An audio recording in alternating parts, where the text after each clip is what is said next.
Good afternoon. Today is the 26th of August and this is part 8 of the Sighted Shambolic Shuffle around the 2024 Knebworth Classic Motor Show. I do apologise in advance for the wind noise, for the constant interruptions and the announcements. If there's music in the background, if I get things wrong, I'm afraid it's just the way that it goes on this channel. So 1986-87 Ford Sierra RS Cosworth hatchback. I've seen quite a few of these actually here during the course of the last couple of days. Very, very nice indeed. They are very valuable cars. It's actually got a host of other rate for these, I think. All knew they were special into. So yeah, more classic Fords here with Mark II Escort Mexico. 2-door, which is probably going up in value as I'm walking around it. Someone's put a 5-speed Type 9 gearbox in there, and also it's got a Cosworth head on it. It's probably a little bit different design from the original Pinto that would have been in there. So that would be very fast indeed, viewers. Then a 1970-71 Rover P5B. This is a saloon. They did make a coupe as well.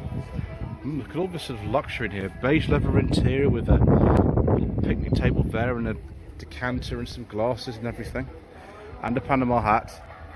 Never sort of person who owns that, viewers, and I approve very much. 76-77 Triumph Stag Mark II. This is a manual, one of the later ones, this one. I think we saw this yesterday. 77 was the final year for these. That looks like it's been very lovingly sort of restored. Then a 2006 Jaguar XK 4.2 V8, £12,500 with beige leather interior. Call Mark on 07711 062 992. Is that a good price for one of these? Particularly we've got the wood on the interior and things. I don't know. Let me know in the comment section below, viewers. Still holding onto my wallet at the moment. There we go. Then a Porsche 944 Turbo. Fantastic. But we've This also is one of the later ones. hat. Probably late 80s this one. Personal plate on this. Does it actually say? It's a 1990. So I was actually right. With turbo script on that wing. So I think it's correct for these. And then a Fiat Dino, not a Ferrari Dino, a Fiat Dino. Left-hand drive, same engine as the Dino, I think it was called a 206 or 246 or one, I can't remember now. But yeah, they share the same engine. And yeah, the handsome car, used in the Italian Job film, I think these were. This one's 67, 68 on an F, probably imported. Pretty much left-hand drive. And still got a practical boot. It looks also a lot like the Audi 100 Coupe a couple of years later. MGA, Old English White, I think the name of this colour is. In very, very nice condition. My personal preference though is this Hillman Avenger Tiger, 72-73. Outrageous colour, of course. Hillman Avengers are pretty good cars anyway, really. This is, well, even better. Amazingly, don't get a rev counter as standard in your Tiger. It has to be fitted separately, which is a bizarre decision, but there we go. Hockey stick rear lamps just before the sort of changes came in, about 73 for these. Triumph TR7 with body kit. Bits of grid kit on this. For sale, £3,450. Partial restoration. It's a 1980. Call 07958 038363. And then yes, this very, very nice HB Viva GT 6869 built just up the road in Luton. We do like this very much here. I think this actually is perhaps a Luton factory plate. Rover 820 Vitesse, very, very late one on the V plate. Production finished in early 99, and this is a late 99, early 2000 plate. So very nice. I've driven one of these. A friend of mine owns one. It's a 95 one he owns. 100 years old, this Austin 7 Pram Hood Chummy. You have to be very chummy with the person sitting beside you to get in there. I am not as chummy as that with people. Then we've got a Lincoln Continental, just a Continental Mark IV, 79 to 80 registration. Isn't that absolutely, utterly huge? With a little opera window, what they called back in the day a personal luxury car. Yeah, funny name for a big old thing like this, isn't it? Personal luxury car. And then a Ford Falcon, I think, early Falcon, maybe from the early 60s. That's the station wagon with an old Bush radio in there as well. Excellent viewers. Yeah, a little winder to open the rear window if you wanted to. Not the most secure though, unless you locked it up. I think Mercedes-Benz 380 SL. There are several of these here today or something. I don't mean the VR107s, I mean specifically the 380 SLs. We've already seen one of these. Very nice though, I'm not complaining about it. And then we have a Sunbeam. A Tiger no less, with the Ford V8 engine. There's a problem though, when the Roots Group was acquired by Chrysler starting about 1964, and they had a car with Ford engine in it, so they had to stop making them eventually, which you know, is understandable really. Then we've got this massive thing here. I don't even know what this is. Oh, it is a Cadillac 341B from 1929, still its original engine. So this car is 95 years old, viewers. That is incredible. It'd be a shame to actually even restore that paint because it's part of the car. Lotus Europa. Wow. In 1968, Lotus supplied one of these for filming on the Avengers, which was made a few miles from it down in Borehamwood. They filmed an episode in '67 called Invasion of the Earth then, with Patrick Whitney driving an AC428. That car was later replaced in the series by the Europa Red Series 2, just like this one with electric windows. Amazing. Renault engine, I think, in these. Yes, it's around 70. The one in Avengers was a very early 68 Series 2. Land M100 of the Lands, 1990, 1991 on an H. I wonder if this is the turbo. Most of them are the turbos actually. The non-turbo ones are quite rare. Superb. Very rare thing here. If this is the correct grille for the car, which it might not be, it might be something else. Yeah. British Australia lost the rights to call their car the Austin Healey Sprite, so they just called it the Austin Sprite for 1 year. I think this is an Austin Sprite. So last year they made them be sort of 70, 71 only. And then another Corvette, C4. This one's a bit later than the previous one. This is a sort of 90s one, 94, 95 on an M. And then a Ford, I think this is a Ranchero. My knowledge of American cars is absolutely appalling, so you'll have to forgive me if I get it wrong. Yes, it is a Ranchero, I got it right for once. There's the back of the Corvette, and another American car, Cadillac Eldorado. Not quite, I don't think, the 59. It was 59, slightly even more outrageous than this. It's the Biarritz model, the about 60 or something. Excellent. A couple of first generation Porsche Boxster here. JD Classics, and then a 996 Carrera convertible, 6-speed manual.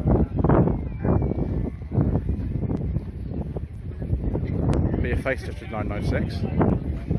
150 cars, which is registration on this E-Type. I think we've got the sort of mounted top on there. And a very, very lovely gear, isn't it? It's 1.6 gear. Essex plate. I wonder if it was actually it was registered actually by Ford UK themselves. 79. This chap's had 29 years. Facelifted one. A facelift occurred in 78 with the Oval 4 badge on the grille like that. Very nice condition, isn't it? Vinyl roof and everything.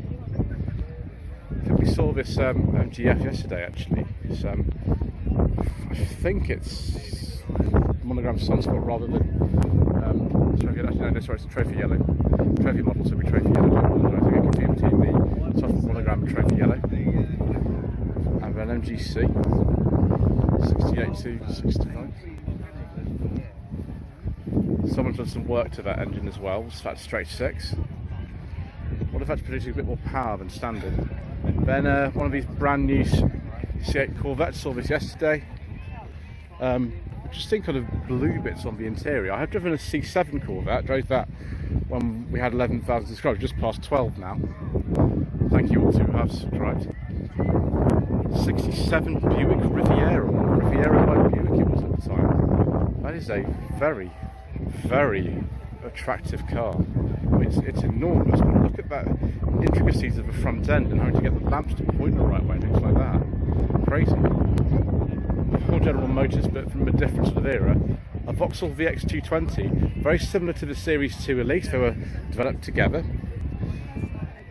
Still got the old Cavalier Mark III indicator wiper stalks in there. The original, probably the 2.2 turbo version. Then a Jaguar XKR 2011. This one is, I think it's just before the facelift of these occurred. Not particularly my favourite version of this model of car. I would much prefer to have this dark green and dark blue with beige leather interior, but everybody has their own preferences, don't they? Very nice Dolomite. I don't think, I'm wrong, yeah, Sprint should have a full vinyl roof, but since this actually has been fitted with a sunroof, perhaps it's been taken off at some point. It's quite an early one. There's a 73, 74, and I think that's had a leather interior fitted as well. Beautiful condition, this car, and it's a round, it's automatic. You can get an automatic Sprint from the factory, and here is one. That looks absolutely amazing. I love Dolomite Sprints. I also like Volvo C70s. I had one of these. It was a coupe, not the convertible. I have driven a convertible one. I don't know what engine's in it. I mean, I'd like to say it's a fucking T5 or something, but I don't know. Let's see what it says. It doesn't actually say. White 5-cylinder anyway. 2003 MG ZT190, which is for sale. I wonder how much this is. Gary on 07791 640 846, $39.50. If it's a ZT190, that'll be absolutely immaculate one for £4,000. You can still buy these. I know somebody who has just bought one of these for about. It's a very nice car. It's a very, very nice car indeed. X-Power grey. Yeah, it looks immaculate. That actually, maybe it is worth that money. Silver Cloud, this will be. Silver Cloud, either a 1 or a 2. Be from about, I would guess, about 1950, something like that. And then a Jaguar S-Type. I think all of these were petrols until the facelift. This is not a facelift car. Ooh, but it has a beige leather interior with wood, so we're happy. Unfortunately, this one doesn't have, like a lot of them do from the earlier ones, have a badge of the engine size, but this one doesn't have one. 2CV Special E. Yes, with a very missing roof. Yeah, interesting.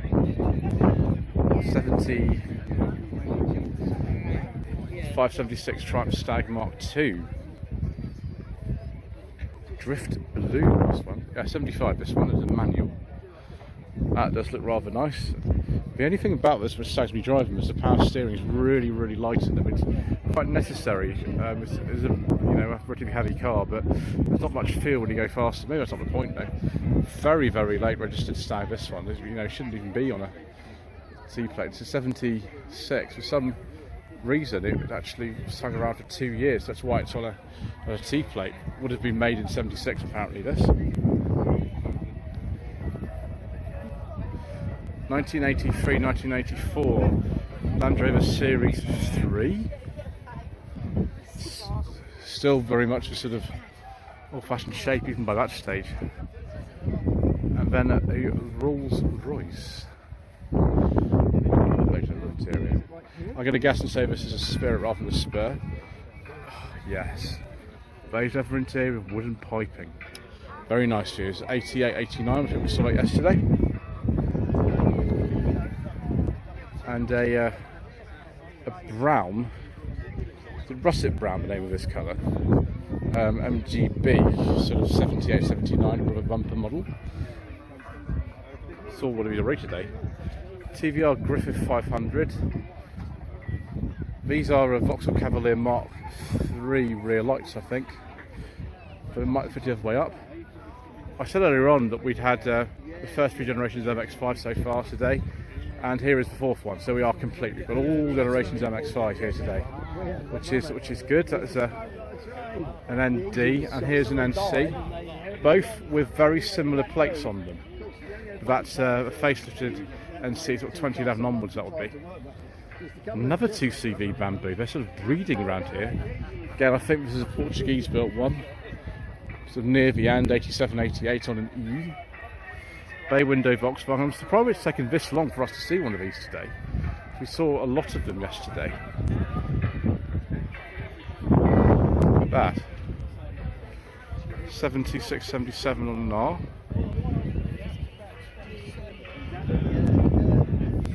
And another Land Rover, but obviously a lot more of them here today than there were yesterday. So have a look at the dash and I'll tell you sort of if it's a Series 2A or Series 3. It is a Series 3, it's a very early Series 3, so it'd be a 71 only then, in that case.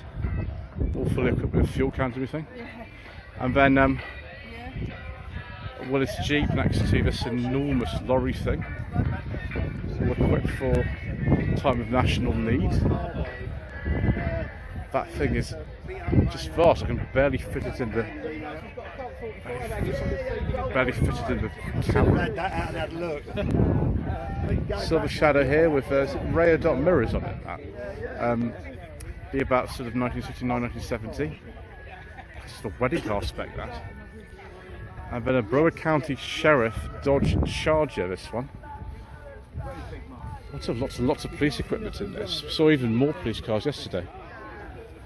Yeah, classic sort of wedding spec Shadow, isn't it? In white. I'm sure one of my viewers who owns lots of American police cars will tell me exactly about these Chargers, because I don't know anything about them. Perhaps you Coped, I suppose these are classics now, aren't they? They were sold over here from about 2004 to about 2009 from memory. They also had a 1.3 engine as opposed to the original Japanese market engine. It was a little K engine of less than 700 cc's. Austin Healey Sprite, I think this says, 1965.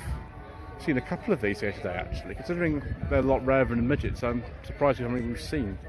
And then a couple of Chevys. I think they're both Bel Airs, it's a little bit earlier than the other one. This I think is a 57 Bel Air in the colour that most of them seem to be. And of course it's absolutely and utterly immaculate. Then another Jeep. That's 3 today, isn't it? I got you. And another MGC with disc wheels, 69 to 70 on an H, and an MGTD. This one, yeah, it's a nice shade of green. 1964 Austin A60 Cambridge with a little diner tray. Excellent. I could do one of those.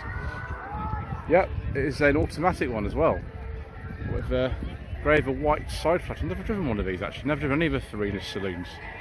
Maybe I should rectify that one day, Viers. Something very, very old and American. I don't think I know precisely what this is at all. I think it's don't know. Somebody tell me in the comment section below. 1967 Ford Cortina 1500 GT, I think this is, Mark II. Look at that steering wheel.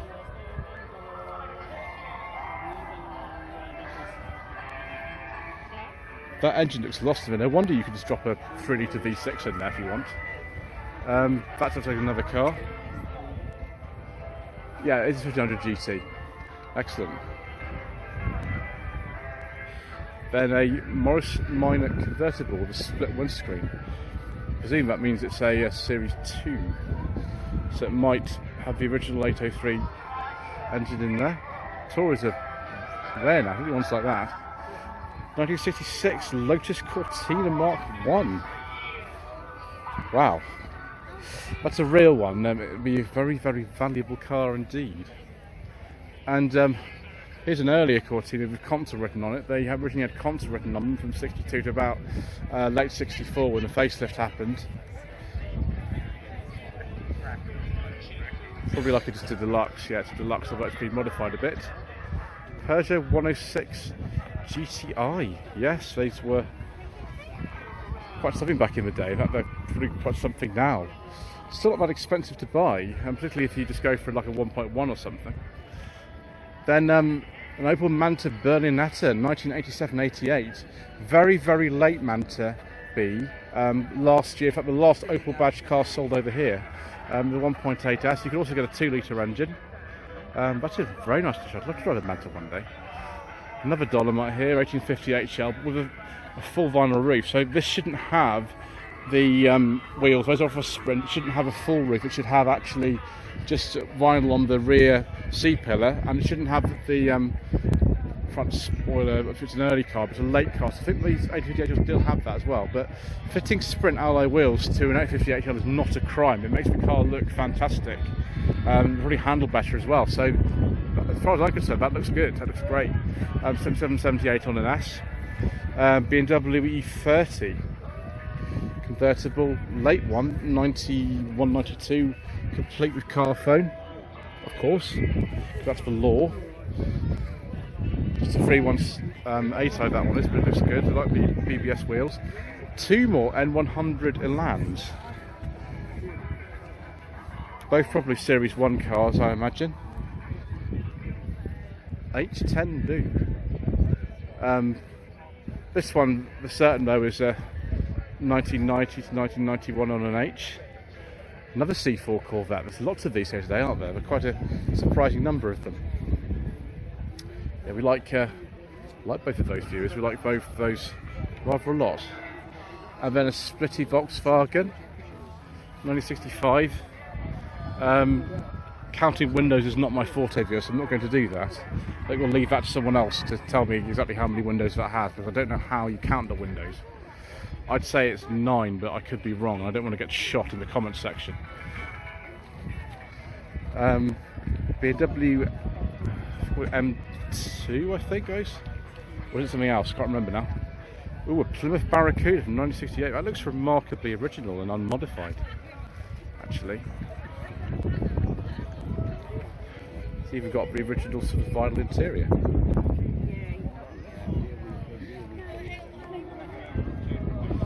Did they call these the Chevy Nomad or something? It looks similar age to the ones that were at the back there, the Bel Airs. And it is also a 57. It's a very similar front end, isn't it, to the Bel Air. Plymouth Sport Satellite. I always wondered why the Americans called a car a satellite. It's got really nothing to do with satellites, but I'm sure at the time that was a very exciting word to call a car. Obviously this car would have been imported at some point around 1977. It's not a 77 though, it's much earlier than that, but it's about 1981. If a car was imported to this country, whatever year it was imported, that year's plate be slapped on it regardless of when it was made. It was a bit confusing. 1971-72 Triumph TR6. Is this the first TR6 we've seen today? Because if it is, then that's surprising. Another bumper MGB, 1975. Again, what I prefer people to do with these is just to leave the car as it is. Just leave it alone. And don't take the bumpers off. That's my preference anyway. Some of you may disagree. A Skoda Felicia. Definitely worthy of place in here. Quite a lowly spec one. Maybe like an LXI or something. Maybe below that. That one is a pre-facelift. 1997, 1998. And then a Buick Invicta. Again, we're in the era of the enormous fins of this. So be about 1960, something like that. Sorry, 58 that one is. Dangerous actually getting hit by that in a car park. Wow. Oh my gosh. Oh, it's a Lee Francis. And it's not just that, it's a Lee Francis Lynx. I haven't heard of these before. Never ever seen this before? I can't remember. This was a prototype car made about 1960. I think they made about 3 of them. Yeah, 1960, and this is the original colour scheme. This purple with the light-coloured interior and the sort of gold trim. Oh my gosh, that is incredible. I'm surprised someone's actually just leaving it there. It should be in a museum or something. Goodness gracious me. Anyway, 1990 to 1991 Mark II Golf GTI big bumper with standard 8 valve engine, I think. With that's not 16 valve badge, is it? No. Riley RMB from the 1950s, that particular car. And then a Ford Capri. This is the first Capri we've seen today. If it is, I'm surprised. This one about 1982-83 on a Y. See on the back what trim this is. Or not. Maybe like a 1.6 LS, something like that. I'm not sure. Oh, we had another TR6 here. This was a 69. An early one. And then this, I think, is an FB Vauxhall Victor, but it's sort of been changed to whatever on earth this is. I'm not entirely sure exactly what's happened. It's sort of complete dash in it from like an Audi TT or something similar. That is as custom as they come. I mean, I'm impressed at the workmanship, but that is just a weird old thing, isn't it? R53 Mini Cooper S 2002. Yes, we have actually seen this before. We saw it yesterday, particularly with the certificate of authenticity, very early Cooper S off of the R53s. AC Cobra, replica by Dax, both Dax and Tahara they call these, 2004.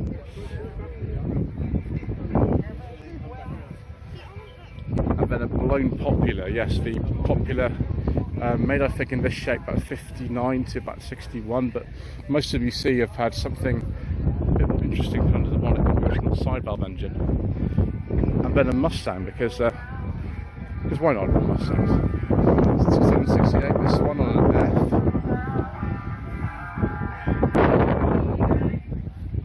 F. Superb.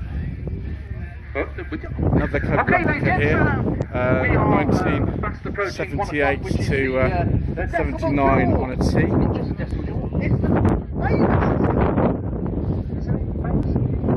1991-1992 Mini Cooper. One of the continuation cars, early one, continuation. Then Ford Anglia 105E, I think that looks remarkably original in terms of the engine. We've not had a Z-Tech R engine or anything put in that one. It's a motorbike, it's a Honda CBR, and he's looking as if he's going to be sort of understood, kind of unmolested looking car. That's nice. And then a Aston Martin DB9 Volante, because of course I have driven one of these over on track. I wasn't allowed to film it unfortunately, but suffice to say, it was a nice, good, fun time. 2002 Jaguar XK8, not XKR. XKR was supercharged on there. We need as many of you around the arena. Yeah, very nice. We like those lot viewers. I think that's a caterer of some description. We'll have a look very fast at 10%. 95 cents. This shows that actually, with the Mark III and Mark IV super mixers and the Racing Evoque, they changed the rear window design about late 64. These did not. These have the original rear window design right the way through until the discontinuation of this entire model range in 1967. Is that a caterer? I don't actually know. Pass. 911, probably a 997 I think. And that is a turbo as well, so it's louder and more desirable probably. 55 Chevy Bel Air, if that was the chap who wrote it originally. Sadly, he's not here to still appreciate it. Is that what it is? And then we'll finish with this yellow TR6, 1970, 576 on a P, which is the last year we made them, 76. Anyway, thank you ever so much indeed once again for watching. Please don't forget to subscribe to the channel, like us in the comment below, and we shall see you again in the next part for some more incorrect information.